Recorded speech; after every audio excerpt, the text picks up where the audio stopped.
तो चरण Singh ji, erosive फंडल gastritis, पेट में जलन, खाना नहीं पचना, पेट में भारीपन, हमेशा यहाँ पर भारीपन, जो आमाशय और आहार नाल के बीच का जो जंक्शन होता है वहाँ पर, कभी कभी खाना ऊपर की तरफ आ रहा था। जी सर। ये प्रॉब्लम्स थी। जी सर। और कुछ इसके अलावा आपको फील होता था जब जैसे आप यहाँ भर्ती हुए थे?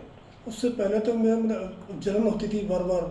हाँ। और अल्सर है पेट के अंदर, उस समस्या रहती थी। खाना खाने के बाद कैसा लगता था? खाना खाने के बाद खाना ऊपर आता था। खाना ऊपर की तरफ आता था। था। इसको बोलते हैं या तो GERD, मतलब गैस्ट्रोएसोफेजियल रिफ्लक्स।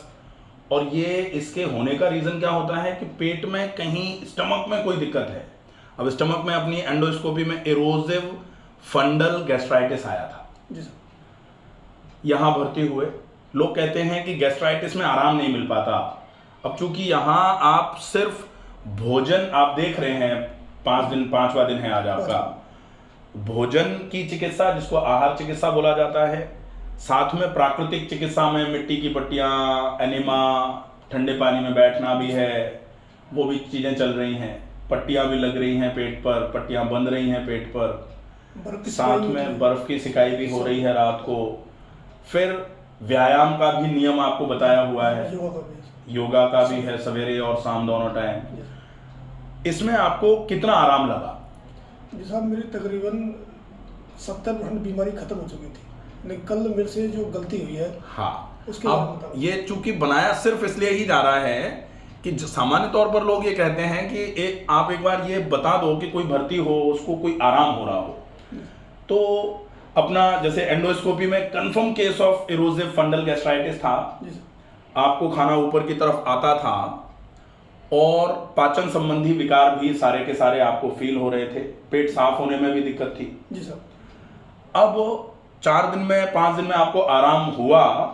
अब आराम बिगड़ा कैसे, आप ये सुनिए। ये हुआ सर, कल मिलने वाले आ गए और वो चाय लेके आए थे और साथ में नमकीन ले आए। हाँ। और जैसे ही मैंने चाय नमकीन खाई, उसी टाइम ही में धीरे धीरे जलन शुरू हो गई और रात को तकरीबन 11:30 के आसपास बहुत तेज गैस हुई और जलन, फिर सो नहीं पाया और फिर दवाई वगैरह खाई।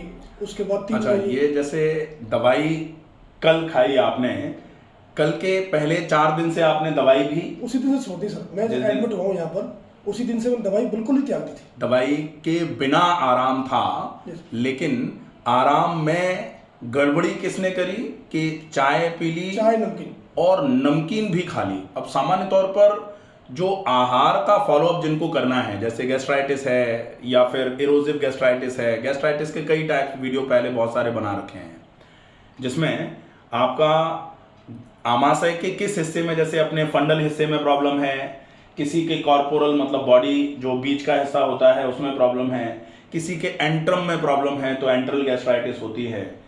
अब ये जो गैस्ट्राइटिस है, गैस्ट्राइटिस का मतलब आमाशय की जो आहार दीवारें हैं, जो पाचन की थैली है, उसकी दीवारों में सूजन आ जाती है, लालामी रहती है, और यहाँ अपने इरोजन भी थे। इरोजन मतलब कुछ खरोचे भी थी।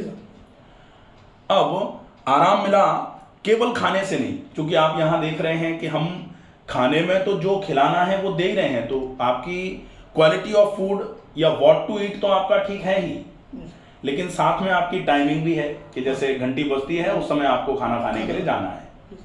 फिर आपके कार्ड में लिखा हुआ है कि आपको कितना खाना है, उतना ही आपको सर्व किया जा रहा है। जी सर। उससे ज्यादा अगर आप मांगोगे तो वो मना कर देंगे, नहीं साहब, डॉक्टर साहब से एक बार मिलकर आप कहते हैं। तो आपकी एक तो व्हाट टू ईट तो आपका हमने सुधार ही दिया, लेकिन साथ में टाइम ऑफ ईटिंग भी सुधरा हुआ है, साथ में आपकी क्वांटिटी ऑफ ईटिंग भी सुधरा हुआ है, क्योंकि हम लिख के दे रहे हैं इतना ही खाना है, आप उतना ही खा रहे हैं। फिर वे ऑफ ईटिंग हमने आपको बताया था कि बहुत चबा के खाना है, तो एक तो खाने में आपने सुधार किया, इसका रिजल्ट आपको मिला। हाँ सर। ठीक है। अब उस रिजल्ट में थोड़ी गड़बड़ हो गई, क्योंकि थोड़ी गड़बड़ी हुई उसकी वजह से वो फिर से ठीक हो जाना है, वो कोई दिक्कत नहीं है।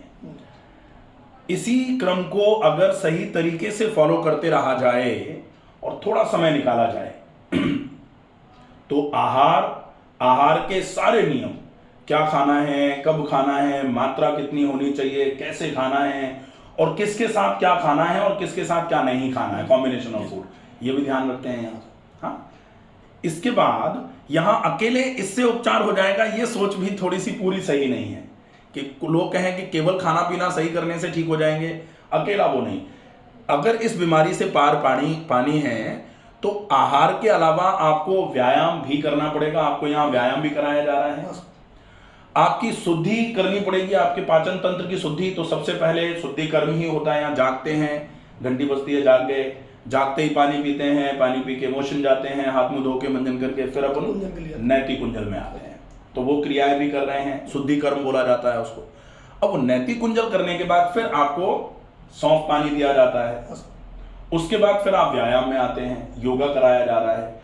तो योग बहुत आवश्यक नियम है अगर आपको गैस्ट्राइटिस को कंप्लीटली ठीक करना है। गैस्ट्राइटिस ठीक करने में केवल आहार अगर कोई फॉलो करे और उससे आराम नहीं हो और वो फिर हताश हो जाए कि हमने तो खाने में बिल्कुल उबला हुआ खाते हैं, उसके बाद भी आराम नहीं हो रहा, तो उबला हुआ खाने से आपको आराम हो जाएगा लेकिन आगे के लिए आराम रुकेगा नहीं। तो उबला हुआ खाने के साथ आपको एक्सरसाइजेस करने की अति आवश्यकता होगी। अच्छा, पहले जब पहली बार आप आए थे, मुझे याद है आपको भी थोड़ा कंफ्यूजन था, पता नहीं कि साहब होगा कि नहीं होगा, कि कैसे हो पाएगा, हम तो बहुत समय से परेशान हैं। लेकिन आपको कैसा लग रहा है यहाँ एग्जैक्टली, मतलब यहाँ आने के बाद आपको महसूस हो रहा है कि अगर हम फॉलो करेंगे तो ठीक हो जाएंगे? हाँ साहब, बिल्कुल। जैसे यहाँ मेन तो क्या है, सोने का और जागने का टाइम, दोनों टाइमिंग बहुत अच्छी है। इसको लाइफस्टाइल बोलते हैं कि आहार, व्यायाम, प्राकृतिक चिकित्सा, शुद्धि और जीवन शैली, और what to do and what not to do, ये 7 चीजें मिला करके इलाज चल रहा है कि आपको क्या नहीं करना है। जैसे जो नहीं करना था अपन ने कल किया, नुकसान हो गया, चाय नहीं पीनी थी। अब सामान्य तौर पर लोग कहते चाय से क्या होता है, अब आप बताओ चाय से क्या होता है। बिल्कुल बढ़िया लग रहा था, चाय से ही सब कुछ हो गया साहब। जो बीमारी जहाँ जो उसको कितना उसमें सफलता मिल रही थी, इतना सही लग रहा था, बहुत अच्छा लग रहा था। और जैसे ही चाय पिए कल शाम को, पीते ही पूरा ही सब जलन शुरू हो गई पेट में। क्यों जलन हो गई? क्योंकि चाय में 2-3 चीजें होती हैं। एक तो चाय थीन जो है, चाय की पत्ती, लोग कहते हैं कि हम दूध बिना दूध के चाय पी लेते हैं, ब्लैक टी, तो उसमें थीन तो जा ही रही है ना। थीन भी गैस्ट्रो इरिटेंट है। दूसरा, उसमें अदरक डालो, उसमें गर्म कर दो उसको दुनिया भर का, तो वो गर्मी, पहले से ही गर्मी है पेट में, तो गड़बड़ हो गई। तीसरा, दूध भी डेफिनेटली बड़ा नुकसान करता है इस समस्या में। इसलिए अपन ने दूध भी ले लिया, अदरक भी गया और चाय की पत्ती, तीनों चीजें मिल करके चाय। और सोने पे सुहागा तब हुआ जब चाय के साथ नमकीन भी खा ली।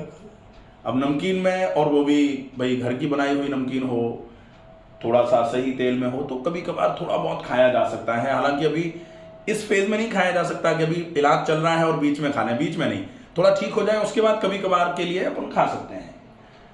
तो वो जो चाय और नमकीन का कॉम्बिनेशन रहा, उसकी वजह से गड़बड़ हो गई, वो खैर दोबारा से ठीक हो जाएगी। आपकी जो प्रॉब्लम थी उसमें आपको कैसा लग रहा है? मेरा पेट बिल्कुल ढीला हो चुका है। पहले सूजन टाइप में था। यहाँ जो थेरेपी चल रही है उससे, जैसे तो गर्म पट्टी, ठंडी पट्टी और जो भी बर्फ की सिकाई होती है, बिल्कुल पूरा जो सूजन हट चुकी है, पेट एकदम रिलैक्स हो गया। पेट एकदम बिल्कुल बढ़िया हो गया, नरम जिसको बोला जाता है, कहा जाता है सिर ठंडा, पेट नरम, बिल्कुल आगे निकला होता था। अब आप देखने से पता लग जाएगा अंदर आपको। अच्छा, आप पहले काम क्या करते थे? पहले मैं अभी बिजली विभाग में बाबू हूँ क्लर्क।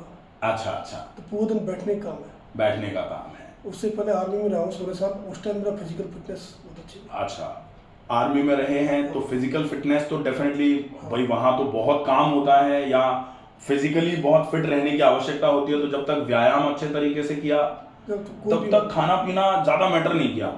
क्योंकि एक चीज़ और कही जाती है, ये सिर्फ इसीलिए बोला जा रहा है कि एक और स्लोगन है जो आयुर्वेद हमेशा प्रमोट करता है कि जो लोग बहुत अच्छा श्रम करते हैं, बहुत पसीना निकालने का जो लोग काम करते हैं, अगर वो थोड़ा बहुत कुछ उल्टा सीधा भी खाते हैं ना, तो उनका व्यायाम उस उल्टे सीधे को भी पचा करके शरीर को स्वस्थ रखने का काम करता है।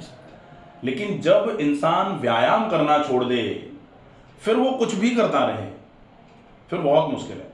इसलिए चिकित्सा पूरे तरीके से अगर फॉलो करी जाए कि आप आहार पर भी ध्यान रखो, साथ में नियमित व्यायाम भी करो, तो जो लोग गैस्ट्राइटिस से परेशान हैं और जो चाहते हैं कि हम बहुत लंबे समय से परेशान हैं, कुछ ऐसा बता दिया जाए कि हमको आराम मिल जाए, तो ये उन लोगों के लिए ही है कि आप खाने पीने पे ध्यान रखने के साथ एक्सरसाइजेज भी करिए, शुद्धि भी करिए, नेचुरोपैथी भी चलेगी, साथ में आपका पूरा का पूरा जो लाइफस्टाइल है वो आपका सुधरा हुआ होना चाहिए। सवेरे जल्दी जगना, रात। अच्छा, एक समस्या और रहती है, जब ये समस्याएं रहती हैं तो लोग कहते हैं कि हमको नींद भी नहीं आती। जी साहब, मेरे साथ यही था, मैं 12 बजे से पहले सो नहीं पाता था। हाँ, अब नींद आ रही है? हाँ, 9:30 बजे सो गया था कल भी मैं, लेकिन हाँ। जैसे गैस बनी फिर मेरे को वापस जगना पड़ा। फिर जगना पड़ गया। तो ये जो नींद आने का कारण आपको कुछ समझ में आ रहा है कि अच्छी नींद आ जा रही है, उसका कोई कारण है? हाँ साहब, वो जो पानी की बूंद डालते हैं ना, एक तो वो उससे बिल्कुल भ्रकुटी सारे- स्नान हो गया माथे पर, जिसको सिरोधारा बोला जाता है। यहाँ हम पानी से या छाछ से कराते हैं, ठंडे पानी, सादे पानी से, गुलाब जल के पानी से ऐसे करके, तो माथे पर लगातार पानी डाला जाता है धार बना करके। वो बहुत उपयोग, ये सारी चीज़ें बहुत उपयोगी हैं। अगर सही तरीके से फॉलो किया जाएगा तो डेफिनेटली आराम मिलेगा। उससे बहुत आराम मिला साहब, बिल्कुल ऐसे सर रिलैक्स हो जाता है। रिलैक्स हो जाता है।